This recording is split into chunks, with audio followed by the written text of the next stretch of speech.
हाँ भाई, तो चैप्टर हमारा चल रहा था कॉस्ट, ठीक है ना। अब कॉस्ट की अगर हम बात करें तो सबसे पहले कॉस्ट की डेफिनेशन बताओ। Price paid to the factors of production is known as cost of production, ठीक है ना। वो जो फैक्टर्स है वो कितने हैं? लैंड, लेबर, कैपिटल और एंटरप्रेन्योरशिप, ठीक है ना। उसके बाद हमने टोटल कॉस्ट पढ़ी थी, it is the sum of incurred over fixed factors of production and variable cost incurred over variable factors of production. TC is equals to FC plus VC. What is fixed cost? Which does not changes with the level of output. Incurred over fixed factors of production before the start of actual production and cannot be zero. And it is parallel to variable cost changes with the level of incurred over variable factors of production incurred after the start of actual production and it is zero at zero level of output. Shape कैसी है इसकी? Inverse as shaped because of law of variable proportion. What is marginal cost? Addition made to the total cost or total variable cost due to production of an additional unit of output. MC is equals to delta TC upon delta Q or delta TVC upon delta Q. ठीक है, इसकी shape कैसी होती है? U shaped. Why it is U shaped? Because of law of variable proportion. फिर हम आए थे एवरेज कॉस्ट में, इसको एवरेज टोटल कॉस्ट भी बोला जा सकता है, ATC. It is the cost of producing per unit of output. फिर हमने इसको भी निकाल के देखा था, ये भी कैसी आ रही थी? U shaped. इसका एक क्वेश्चन है, वो एंड में लिखेंगे सबसे, ठीक है। पेज छुड़वा दिया है, ठीक है, थोड़ा बड़ा है इस वजह से। उसके बाद मैंने आपको बताया था कि बेटा एवरेज कॉस्ट के अंदर भी दो कॉस्ट होते हैं, एएफसी और एवीसी, बताई थी बात।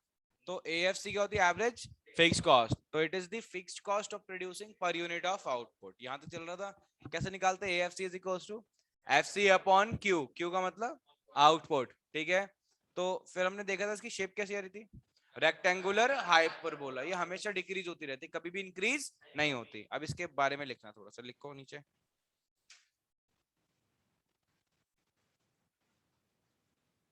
यहाँ बुलेट पॉइंट बनाओ, लिखो एएफसी। आ रहा है वहां पे? नहीं आ रहा, कोई बात नहीं, सुनते रहो, अपने आप आ जाएगा वहां पे।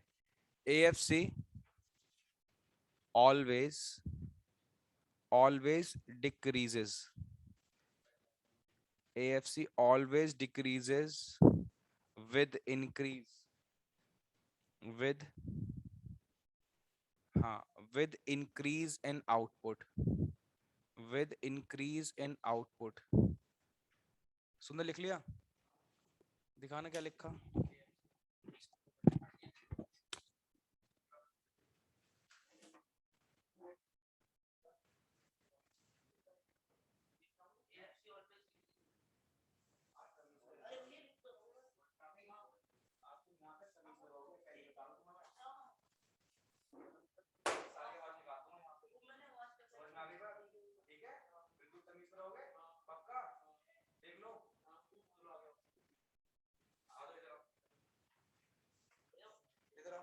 फिर बोला कुछ, फिर बोला नहीं नहीं, मैं कुछ बोल रहा हूँ, आगे परेशान मत करना, समझ में आ गई बात? शुरू इधर आओ, आगे शुरू, इधर आओ, इधर आओ, यहाँ पे रखो कॉपी,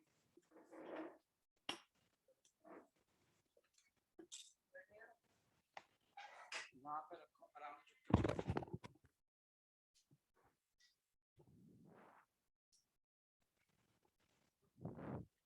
क्या लिखा? AFC always decreases with increase in output but it can never be, it can never be zero और नेगेटिव, ठीक है। अब दैट इज करके लिखना आ गया। दैट इज कैसे लिखते हैं? आई डॉट ई, ठीक है। That is it never touches, हाँ, never touches X axis, it never touches X axis, कभी भी एक्स एक्सेस को टच, समझ में आ गई बात? और हमेशा क्या होता है? डिक्रीज, ठीक है। बुलेट पॉइंट चेंज करो। its shape is its shape is rectangular, हाँ, rectangular hyperbola, rectangular हाइपरबोला। समझ में आ गई बात? क्लियर है? तो एएफसी हमेशा डिक्रीज होती है, कभी भी इंक्रीज नहीं होती with increase in output. Correct है? और कभी भी एक्स एक्सिस को भी टच नहीं करेगी। ठीक है, उसके बाद नेक्स्ट पे आ जाओ। कितनी कॉस्ट हो गई टोटल? 6 हो गई ना? सेवंथ पे आओ, चलो जल्दी से। सेवंथ कॉस्ट आप लोगों को ऑलरेडी पता है, average variable cost. Average variable cost, average variable cost, short में क्या बोलेंगे इसको आज से? एवीसी। वेरी गुड, लिखो जरा। It is the variable cost, it is the variable cost of producing, it is the variable cost of producing per unit of output, it is the variable cost of producing per unit of output। नीचे formula लिखो, that is AVC is equals to VC upon Q, VC upon Q। ठीक है, अब मेरी बात को ढंग से सुनना। मैं कह रहा हूँ बेटा, लास्ट क्लास में मैंने आपको एग्जांपल दिया था, मैंने बोला था इधर देखो कि क्वांटिटी यानी यूनिट्स कितनी प्रोड्यूस कर रहे हैं? 20। ठीक है, दिख रहा है वहां, चल रहा है, कोई प्रॉब्लम तो नहीं है? नहीं चल रहा? चल रहा है। अच्छा, यहाँ पे टीसी की अगर मैं बात करूं, ठीक है, टीसी कितनी है? 1000 टोटल कॉस्ट। तो मैंने पूछा था, बताओ एक यूनिट को प्रोड्यूस करने में कॉस्ट कितनी आएगी? 50। आपने निकाल लिया था, ये एवरेज कॉस्ट थी। फिर मैंने बोला था कि बेटा इसके अंदर 50 के अंदर कुछ पार्ट क्या है? फिक्स्ड है, और कुछ पार्ट क्या है? वेरिएबल। तो जितना पार्ट फिक्स्ड है वो हमारी एवरेज फिक्स कॉस्ट है, जितना पार्ट वेरिएबल है वो एवरेज। फिर मैंने उसको निकालने का तरीका ही बता दिया, फिक्स कॉस्ट अपॉन क्यू और वीसी अपॉन क्यू। अब अभी हम पढ़ के आए हैं एवरेज फिक्स कॉस्ट, अब मैं पढ़ाने जा रहा हूँ एवरेज वेरिएबल कॉस्ट। मैं कह रहा हूँ बेटा, एक यूनिट को प्रोड्यूस करने में जितनी वेरिएबल कॉस्ट आ रही है, क्या बोला मैंने? एक यूनिट आउटपुट को प्रोड्यूस करने में जितनी वेरिएबल कॉस्ट आ रही है उसको हम क्या बोलेंगे? Average variable cost. अब ये कैसे निकाले? Very simple. पहले मुझे बताओ, अगर मैं आउटपुट लिख रहा हूँ क्वांटिटी, तो कहां से स्टार्ट करूं? 0 1 2 3 4 5 और 6 तक ले लूं। उसके बाद मुझे फिक्स कॉस्ट की जरूरत नहीं है, मुझे वेरिएबल कॉस्ट बताओ सीधा, कहां क्या लिखूं? 0 10 18 24, वेरी गुड, 32 42 और 54। सबको याद हो गई है ना? ये यही यूज करनी है पेपर में भी, समझ में आ गई बात? उसके बाद आज मेरे को एवरेज वेरिएबल कॉस्ट निकालनी है, एवीसी कैलकुलेट करनी है। ठीक है, चलो भाई, एवीसी कैलकुलेट करने के लिए पहले पे तो लगाता हूँ डैश। 0.0 नॉट डिफाइंड, ये वैल्यू डिफाइंड ही नहीं है। ठीक है, उसके बाद मुझे बताओ 10/1 10, वेरी गुड। उसके बाद 9, उसके बाद 8, उसके बाद अगेन 8, उसके बाद 8.5, उसके बाद 9। ठीक है, क्या ऑब्जर्व करा आपने? हाँ देखो, सामने देखो, मैं कह रहा हूं कि बेटा यहाँ पे मैं एवीसी लेता हूँ, ठीक है, दिख रहा है, और यहाँ पे हम क्या लेंगे? Output Q. ठीक है, तो देखो सिमिलरली ये क्या हो रहा है, पहले देखो ऐसे डिक्रीज हो रहा है ना, और फिर डिक्रीज होने के बाद देखो ऐसे इंक्रीज होने लगा, है ना? तो AVC is also U shaped. कैसी होती है जल्दी बताओ? U shaped. ठीक है, U shaped, AVC is also U shaped. लिखो,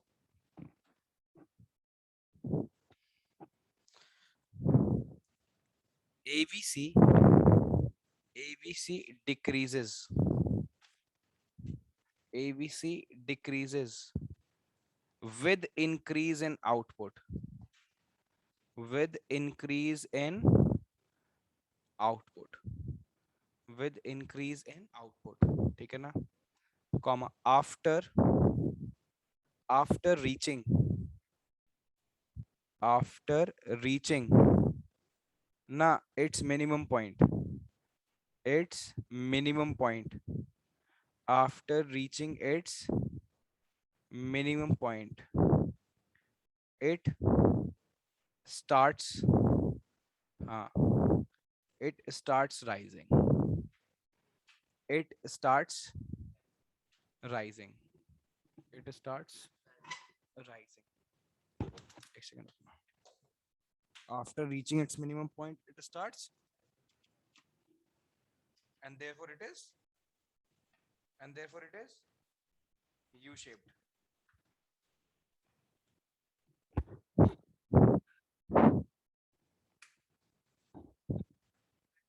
नहीं. Reaching its minimum point, it starts rising, and therefore, it is U-shaped. ठीक है. बुलेट पॉइंट चेंज लिखो. According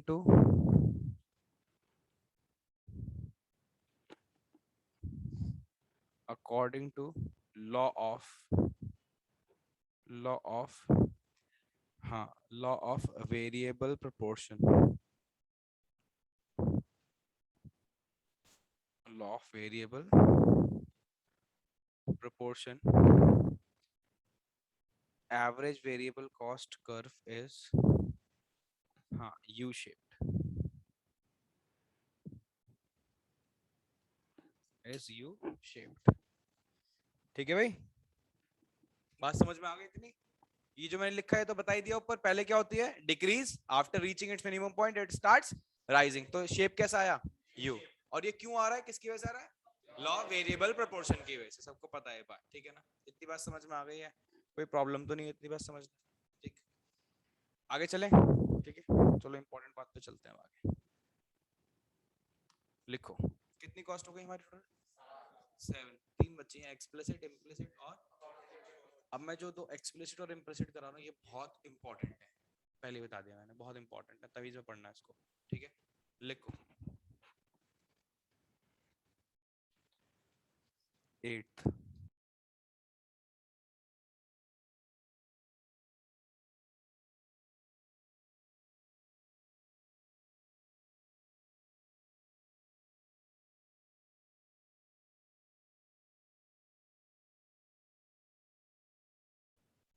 hired factors hired factors of production.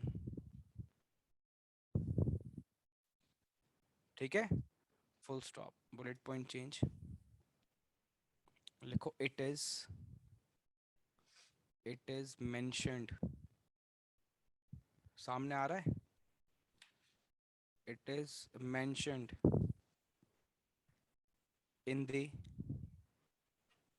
in the books of accounts. Books of accounts. It is mentioned in the books of accounts, comma, therefore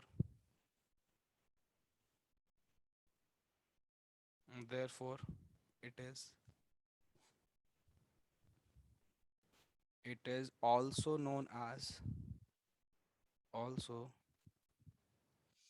known as accounting cost. Accounting cost. ठीक है भाई. Therefore it is also known as क्या?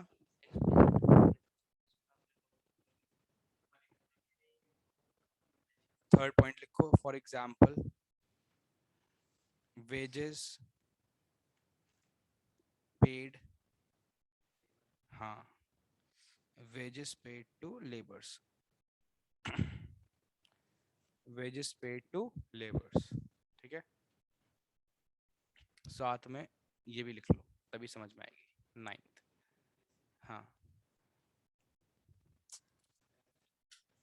मैं दूसरे उस पर ले रहा हूँ. ठीक है ना, एक और ऐड कर रहा हूँ.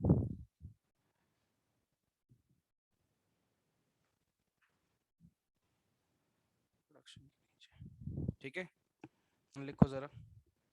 9th कॉस्ट ने लिखो. आ रहा है उधर क्या? ठीक है, लिखो implicit cost.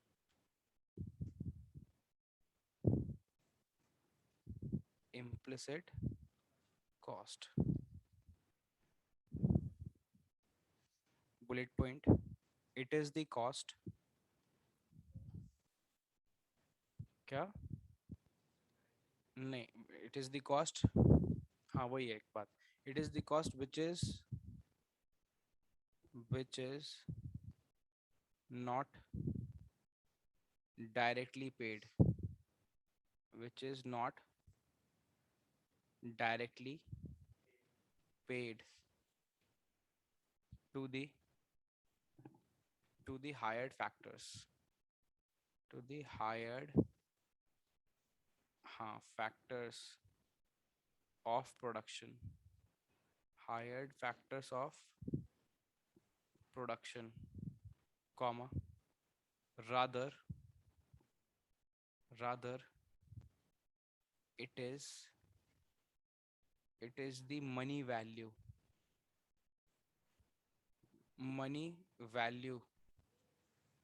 of of self-employed self-employed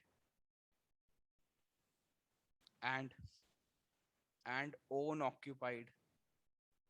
own occupied factors of production, factors of production. ठीक है भाई, उसके बाद बुलेट पॉइंट चेंज करो, लिखो इट इज नॉट मेंशन और शोन, कुछ भी लिख सकते हो, इट इज नॉट मेंशन और shown,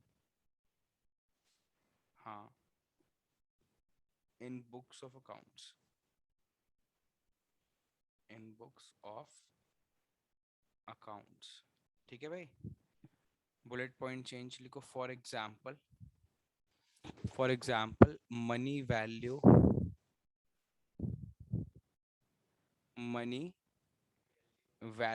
of own labour, money value of own labour, full stop.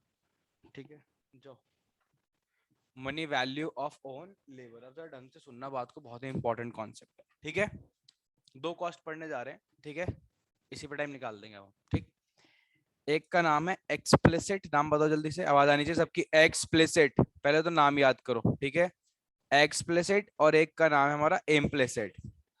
देखो इसका आप मेरे से मीनिंग पूछो ना तो मैं बोलूंगा बेटा एक्सप्लिसिट का मतलब होता है शो करना, दिखाना, दैट इज एक्सप्लिसिट। ठीक है ना, अभी देखो देखो अभी बिल्कुल अकाउंट्स लेके आऊंगा मैं, ऐसे ही थोड़ा बहुत अकाउंट्स लेके आऊंगा, बट डायरेक्ट और इनडायरेक्ट एक्सपेंसेस मतलब ट्रेडिंग और उसकी बात मत करो तुम यहाँ पे, ठीक है, क्योंकि ये बिल्कुल थोड़ा डिफरेंट कॉन्सेप्ट है। इकोनॉमिक्स में कॉस्ट का मतलब अलग होता है, अकाउंट्स में इकोनॉमिक्स कॉस्ट का मतलब अलग होता है, मैं बताऊंगा कैसे होता है, यहीं पे समझ में आएगी बात आपको। और इम्प्लिसिट का मतलब है जिसको हम शो नहीं करते, जिसको उसको इम्प्लिसिट बोलते हैं। तो यानी वो खर्चा जिसको बुक्स ऑफ अकाउंट्स के अंदर लिखा जा रहा है वो हमारा कौन सा हो जाएगा, और जिसको हम नहीं लिख रहे वो हमारा इम्प्लिसिट। पहले तो ये बात माइंड में फीड कर लो, सिंपल सी बात है, क्या जिसको हम बुक्स ऑफ अकाउंट में लिख रहे हैं वो एक्सप्लिसिट है, और जिसको नहीं लिख रहे, तो माइंड में क्वेश्चन आया कि भैया ऐसे कौन कौन से खर्चे हैं जिनको हम लिख रहे हैं, और ऐसे कौन कौन से खर्चे हैं जिनको हम नहीं लिख रहे हैं। अब मैं वही समझाने जा रहा हूँ, ठीक है ना, ढंग सुनना। मैं कह रहा हूं बेटा वो एक्सपेंसेस या वो खर्चे या वो कॉस्ट, ठीक है ना, जो हम डायरेक्टली पे करते हैं, डायरेक्टली हमें दिख रहा है, पे करते हैं डायरेक्टली किसको, hired factors of production, hired factors of production को। अब इस बात का मतलब क्या है, इस बात का मतलब है कि बेटा मैं बाहर से फैक्टर्स ऑफ प्रोडक्शन खरीद के लाया हूं, ठीक है, बाहर से, मेरे नहीं है फैक्टर्स ऑफ प्रोडक्शन, मैं उनको बाहर से खरीद के लाया हूं, समझ में आ गया, उन पे जो भी मैंने खर्चा करा होगा वो सारा का सारा मेरा कौन सी कॉस्ट होगी, एक्सप्लिसिट। अब फॉर एग्जांपल मैंने आपको लिख दिया वेजेस पेड टू लेबर्स, मैं बाहर से लेबर उठा के लाया, उसको मैं क्या पे करूंगा, तो मैंने उसको हायर करा था ना, और उसको मैंने डायरेक्टली क्या पे करी, wages, it will be reflected in books of account, लिखना है टू वेजेस, करेक्ट है, तो उसको हम लिखेंगे बुक्स ऑफ अकाउंट्स में रिकॉर्ड करेंगे, एक्सप्लिसिट कॉस्ट है। ठीक है ना, इतनी बात तो सबको समझ में आती है, सर्वे तो नॉर्मल बात है ना, बट ऐसी कौन सी कॉस्ट है जो हम खर्चा कर भी रहे हैं और कहां नहीं लिख रहे, बुक्स ऑफ अकाउंट्स में, वही तो बोल रहा हूँ इम्प्लिसिट कॉस्ट है। ठीक है, आओ ढंग से सुनना बेटा, वो खर्चा जो मैंने किया था, कॉस्ट मैंने इनकर करी थी, बट मैंने डायरेक्टली पे नहीं करी hired factors of production, rather it is the cost of self employed and own occupied factors of production. क्या मतलब है इस बात का? ठीक है, हाँ, जब उसको बहुत जल्दी से वेट हो रहा है, रुका नहीं जा रहा। मैं कह रहा हूँ बेटा मैंने कोचिंग स्टार्ट करी, ठीक है, और मैं 20 चेयर्स खरीद के लाया। क्या खरीद के लाया? चेयर्स। ये दिख रहे हैं चेयर्स, ये 20 चेयर्स खरीद के लाया मैं, ठीक है, 20 चेयर्स खरीद के लाया। अब जरा ढंग से सुनना बात को, ठीक। मैं कह रहा हूँ बेटा 20 चेयर्स खरीद के लाया, मुझे एक्सपेक्टेशन थी 20 स्टूडेंट्स आएंगे पढ़ने, तो मैं कितनी चेयर खरीद के लाया? तो मुझे बताओ 20 चेयर्स पे जो मैंने खर्चा करा था, ये कौन सी कॉस्ट है? वेरी गुड, क्लियरली दिख रहा है कौन सी कॉस्ट है। मैं बाहर से खरीद के लाया हूँ, ठीक है, और मैंने खर्चा करा है, ठीक है, तो कौन सा खर्चा है मेरा? Explicit cost. बट अब एकदम से क्या हुआ, मेरे पास 25 स्टूडेंट्स आ गए। कितने आ गए? 25 स्टूडेंट्स, ठीक है, यहीं पे 25 स्टूडेंट्स आ गए। अब 5 स्टूडेंट को कैसे बिठा लूं, क्या करूं? कहाँ से चेयर? अब बच्चे आगे खड़े हो गए भाई, चेयर कहाँ से लाऊं? 5 चेयर और चाहिए, क्या करूंगा? घर से। मैं कहूंगा ऊपर भाई चेयर वेयर रखी होंगी, जाके अरेंज करके लाके रख दूंगा, ये तो करूंगा। यानी 5 एक्स्ट्रा चेयर, ये जो 5 एक्स्ट्रा चेयर हैं, ये मैं खरीद के नहीं लाया था बाहर से। जरा ढंग से सुन लेना मेरी बात, बाहर से खरीद के नहीं लाया, डायरेक्टली हायर नहीं करी मैंने, ठीक है ना। रादर इनका ओनर मैं था, ठीक है, और मेरे कहाँ पे एम्प्लॉय थी? घर में रखी थी। मैंने अपनी चीजों को अपने बिजनेस के अंदर लगा दिया। समझ में आ गई बात? एक बार बताओ, खर्चा करा होगा नहीं करा होगा 5 चेयर पे? वो फ्री तो आई, फ्री तो नहीं लाया हूँ ना मैं कभी, खरीद के तो लाया हूँ, खर्चा तो हो रखा है उसके ऊपर। उन 5 चेयर को मैंने कहाँ डिप्लॉय कर दिया? अपनी कोचिंग में और अपने बिजनेस के अंदर लगा दिया। जरा ढंग से सुनना बात को, ठीक है। क्या इसको बुक्स ऑफ अकाउंट में शो करेंगे? It won't be reflected in the books of account because इसका ओनर मेरा बिजनेस नहीं है। आपको पता है सेपरेट लीगल एंटिटी कौन से पढ़ा है? बिजनेस की आइडेंटिटी अलग होती है और ओनर की आइडेंटिटी, वो फैक्टर्स ऑफ प्रोडक्शन जिनका ओनर सही में जो ओनर है वो था, ठीक है, और उसने वो चीजें कहां डिप्लॉय कर दी? अपने बिजनेस में लगा दी। उनको हम बुक्स ऑफ अकाउंट में रिफ्लेक्ट नहीं करते। समझ में आ गई बात? क्या बेटा? 5, अरे बिजनेस तो स्टार्ट हो चुका है, कैपिटल तो होती है इनिशियल जो आप लगाते हो बिजनेस स्टार्ट करने के लिए।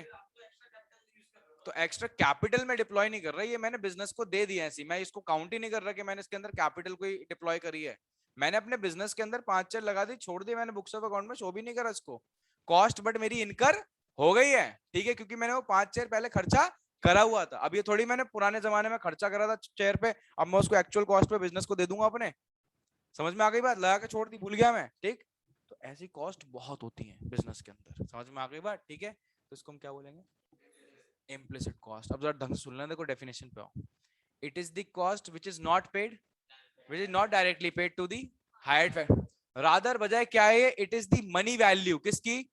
Self employed and own occupied factors of production. अब मैंने एक छोटा सा एग्जांपल लिखा है, अभी मैं एक न्यूमेरिकल भी कराऊंगा, इसके न्यूमेरिकल आता है बहुत इंपॉर्टेंट है, वो भी अभी कराना पड़ेगा। यहाँ लिखा है money value of own labour. कोई समझाएगा इसका मतलब क्या है? ये इम्प्लिसिट कॉस्ट होती है, कोई समझाएगा क्या है ये? क्या? हाँ बोलो बोलो। अपनी मैं काम कर रहा हूँ, ठीक है, एक बात बताओ, मैं कह रहा हूँ मैं आपको नहीं पढ़ा रहा होता यहाँ पे, ठीक है, अपने बिजनेस में नहीं, कोई और कुछ काम कर रहा होता, जॉब कर रहा होता, मेरे पास आ रही होती ना। आपको पढ़ाने के लिए वो जॉब नहीं कर रहा मैं, ठीक है, वरना कमा रहा था 2-3 लाख रुपए आराम से, ठीक है। आपको 5 लाख आपको पढ़ाने के लिए, ठीक है, मैं कितना खर्चा करता हूँ हर महीने? 3 लाख रुपए। वो नहीं कमाता, छोड़ देता हूँ ना मैं, है ना, वरना कमा रहा होता। ऐसे देखो ना, तो मेरे जो लेबर है, मैंने आपको लेबर का मतलब क्या बताया था इकोनॉमिक्स में? टाइम, टाइम जो दे रहा हूं मैं, है ना, जो मेरा लेबर है उसकी वैल्यू 3 लाख रुपए है मान लो, और मैं वो कहाँ लगा रहा हूँ? आपके ऊपर, वो कमा नहीं रहा, ठीक है।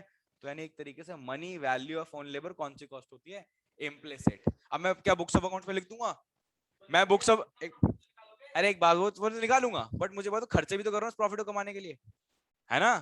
बट वो दिखेगा नहीं। बोलो भैया ये कैसी बात है कि आप हमें पढ़ाने के लिए वहां से आप कह रहे हो कि 3 लाख रुपए छोड़ रहे हो, तो आप खर्चा कहाँ है ये? ठीक है, इकोनॉमिक्स में खर्चा है, वो अकाउंट्स में नहीं है खर्चा, इकोनॉमिक्स में खर्चा है। समझ में आ गई बात? कैसे भी आगे बताऊंगा। तो money value of own labour is an implicit cost.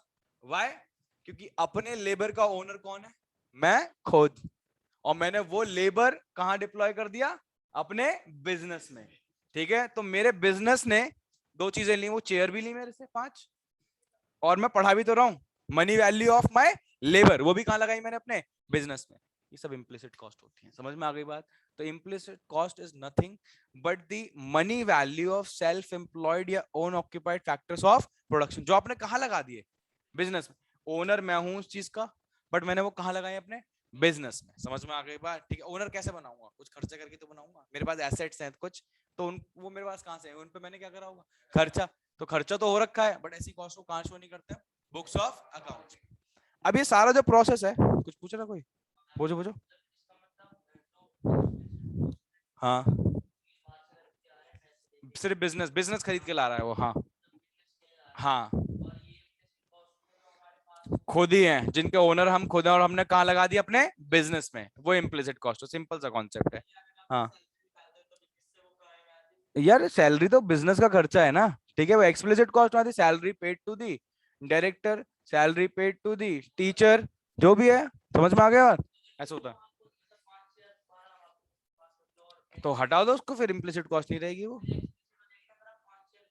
मैं 5 शेयर बाजार से खरीद के ले आया तो एक्सप्लिसिट हो जाएगी। अगर जब तक वो क्या मेरे बिजनेस के अंदर लगी हुई है 5 शेयर, ठीक है, तब तक वो इम्प्लिसिट कॉस्ट है। ठीक है, अब जरा ढंग से सुनना मेरी बात को। मैं कह रहा हूँ बेटा, तो अकाउंट्स का कॉन्सेप्ट बिल्कुल अलग है इकोनॉमिक्स से। अब क्यों है, मैं बार बार क्यों बोलता हूँ बेटा अकाउंट्स अलग रखो, इकोनॉमिक्स अलग रखो। ठीक है, ढंग से सुनना। ठीक, अकाउंट्स के अंदर यूज होती है बेटा अकाउंटिंग कॉस्ट। क्या यूज होती है जल्दी बताओ? Accounting cost. और आपको पता है अकाउंटिंग कॉस्ट कौन सी होती है? जल्दी बताओ, अकाउंटिंग कॉस्ट कौन सी होती है? अरे explicit cost. Explicit cost, explicit cost को क्या बोलते हैं? जल्दी बताओ। Accounting cost. व्हाई? बिकॉज यही वो कॉस्ट है जिसको हम कहाँ लिखते हैं? बुक्स ऑफ अकाउंट्स में। अरे भूल गए क्या? कह रहा हाँ भूल गए। देखो क्या लिखा है मैंने इधर, it is second point, it is mentioned in the books of accounts और therefore it is known as what? Accounting cost. Explicit cost को हम क्या बोलते हैं? जल्दी बताओ। Accounting cost. मैंने क्या लिखा है? Accounting cost is equals to explicit cost. अब मैं बात कर रहा हूँ किसकी? बेटा इकोनॉमिक्स की। अब जरा थोड़ी बात कर लेता हम इकोनॉमिक्स की। ठीक है, अब अगर मैं इकोनॉमिक्स की बात करूं, एक सेकंड रुकना। हेलो, वालेकुम। मोइन यार मेरा बैच चल रहा है, मैं तुम्हें बैच के बाद कॉल करूं? बताओ कुछ अर्जेंट अर्जेंट काम है क्या? बताओ।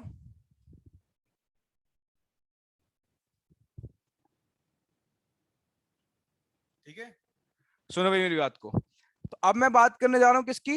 इकोनॉमिक्स की। अगर बेटा इकोनॉमिक्स की बात करें, तो इकोनॉमिक्स के अंदर अकाउंटिंग कॉस्ट नहीं चलती ना, इम्प्लिसिट कॉस्ट भी नहीं चलती। ठीक है, इकोनॉमिक्स के अंदर चलती है इकोनॉमिक कॉस्ट। अब एक नया कॉन्सेप्ट आ गया, जरा ढंग से सुनते रहना बेटा। सारी बातें अगर ये अभी क्लियर होंगी तो आगे आपको बिल्कुल प्रॉब्लम नहीं आएगी। जल्दी बताओ दोबारा से, कौन सी कॉस्ट चलती है? दोबारा बताओ। अकाउंट्स में कौन सी चलती है? और accounting cost is equals to, तो एक्सप्लिसिट कॉस्ट ही वर्क करती है अकाउंट्स के अंदर, बट इकोनॉमिक्स के अंदर नहीं वर्क करती। इकोनॉमिक्स के अंदर वर्क करती है इकोनॉमिक कॉस्ट। ठीक है, जो कि हमारी टोटल कॉस्ट होती है। ठीक है, सुनो मेरी बात। और इकोनॉमिक कॉस्ट कैसे निकाली जाती है? इधर देखो, explicit cost plus implicit cost, जब दोनों को हम ऐड कर देते हैं तो उसको हम इकोनॉमिक कॉस्ट बोलते हैं। क्या बोलते हैं? Economic cost. और वही हमारी क्या होती है? Total cost. तो